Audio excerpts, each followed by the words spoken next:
கருப்பு சடையோடு ஆங்கார சொர்வத்தோடு மஞ்ச படவக்காரி மாயனுக்கு தங்கையவள் பச்ச படவக்காரி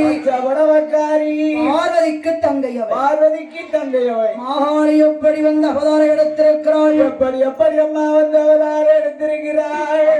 கரத்திலையும் 10 ஆயுதத்தோடு வந்து பிறந்திருக்க 2 பேர்களும் 10 கரத்திலையும் 10 ஆயுதத்தோடு வந்து பிறந்திருக்க அவ என்ன ஆயுதங்களை வச்சிருக்கிறாள் என்ன ஆயுதங்கள் எப்படி வைத்திருக்கிறாள்